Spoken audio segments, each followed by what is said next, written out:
Hey y'all, it's Michael, and on February 12th, I know this video is late, it is actually in coinciding with Abraham Lincoln. It's also Charles Darwin's birthday. He is personally one of my favorite scientists, not only because of the contribution that he made to science, but just also as a really interesting person. So today, let me get my book, I thought I would talk about his most important work, and that is The Origin of Species. Hold on, let me tell you the full name of it. On the Origins of Species by Means of Natural Selection, or the Preservation of Favored Races in the Struggle for Life.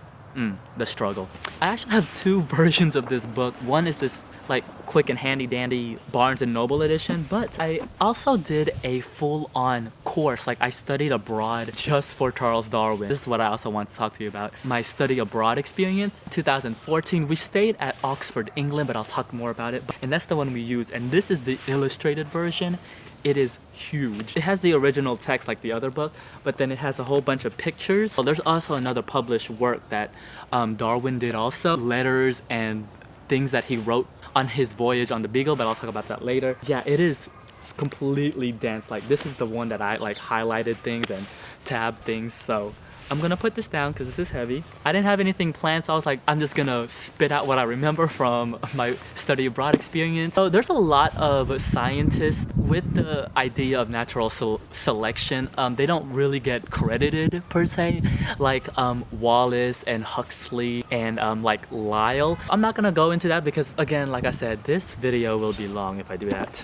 I'm just gonna let you guys know now, this is like a short synopsis of this because it is really long to try to explain this whole thing. This book is basically about the theory of natural selection. Now, whatever your thoughts on evolution, in 1839, he went on the voyage of the Beagle, and a lot of people know about this. He went to the Galapagos and he started noticing basically traits within different islands of the Galapagos with finches. Later, when he came back, a few years later, he started thinking about things and putting all his works together. He's been a scientist throughout his whole life, essentially. He's a really interesting, not only as a scientist, but as a person too, because like he married his cousin, which was really weird. He was like a really good family man, but he was also really into beetles. Finally published this in 1859 when he finally got enough push from all of his science friends. You need to publish this, because also during that time, he was starting to get sick. During this time, the Church of England, yeah, it's been a few years. And he knew that when he was going to publish this, that it was going to not only cause a lot of discussion in the scientific community, but he himself was struggling with this internal conflict. And I can really understand this because he was really dealing with, how is my religion going to affect these things? Because when he came up with natural selection, it put a really different perspective on how humans are looked upon with his religion, because during that time, you know, humans were considered really unique and above other species, and we're all part of one chain. It can get really conflicting when you have to explain yourself on like how your religion can really fit into your scientific thinking and like scientific proof. So I completely understood. So yeah, when he published this, some people, let's just say, was not happy. His thinking was really revolutionary. Like he was thinking of things that if you really read this whole thing, like it's a huge book. He didn't phrase it exactly as it is, but he actually states in one of his little section on here, what are the things that's getting inherited and getting passed on to like our kids. At the time, he phrased it in a way, but basically it was genes, basically, and DNA. Just like the Spark Notes version, I want to talk about my study abroad experience with Charles Darwin. We stayed in Oxford, England, and we went all over the place. Good God, like we went to Paris, Bath, Scotland, like a lot of places. But I just want to specifically go into, I'm gonna show you pictures too, of the things dealing with Darwin that we got to experience, which was fan-freaking-tastic. We experienced a lot of places where they shot Harry Potter scenes at. The only reason why I mentioned that is because I'm wearing, yeah, represent.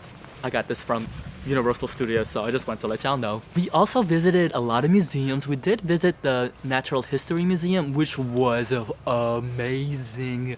Oh my God, that museum is incredible. First off, you'll see that dinosaur, like the dinosaur bones. At the footstep, like in the center of the museum, is a heavy marble statue of Charles Darwin. And then we also, like, this was so cool. We got to go behind the scenes of the museum. We got to see how things are cataloged, what they do to preserve the specimens, and like, oh, it was so cool. Good God, we saw so many beetles. It was amazing. Because I actually did that for one of my volunteer work, preserving like species of plants and actually laying it down and then categorizing it, like drying it out, like the whole process, which is long, by the way, and tedious when you're trying to put the specific species on there. His college dorm was so cool. It was really neat. There was a whole bunch of like things in there that he actually used, which was so cool. One of the great things that we got to visit was the Linnaean Society.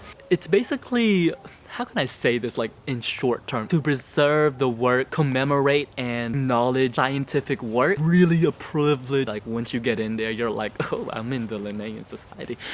It was so cool because we actually got to see his original works, and we actually got to like handle, like we can touch now. I didn't touch the stuff because you had to put like gloves on, because we got to visit a whole bunch of like old libraries, like libraries as in like you had to put on gloves to touch the books, because that's how precious it was. I was kind of scared, like legitly I was scared to touch the books. The best thing, that my favorite part, was when we got to visit Down House, and that his house, like that was the house that he raised his kids and his family and his wife, his cousin, stayed at. Oh my gosh, first off, that house is beautiful. Now, I don't have pictures from the inside of that because you couldn't take pictures. It was highly looked down upon, but you know, if you're a skilled photographer, you got this, son. Things are like preserved as it was during his times, like during the 1850s, 1860s.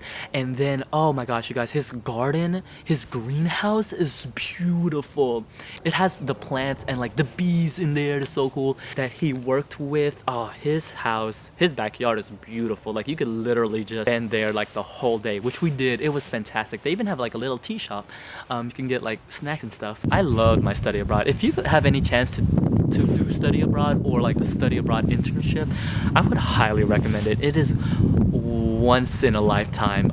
But yeah, those are, just want to show you guys my pictures. This trip was really special to me, not only because I got to see, you know, England and Scotland, and I got to go to Paris finally for the first time. Even though if you don't believe in evolution or natural selection, like whatever your view is, it definitely brings up conversations, and I think that's what great scientific findings can really accomplish. My professors were great, my classmates were fantastic, all the people that we met were amazing. Again, like that part where he was really conflicted about his religion and his science background, that like really hit me. And I think going through that experience with the study abroad was like, it really put a really good perspective on how I view science and my faith.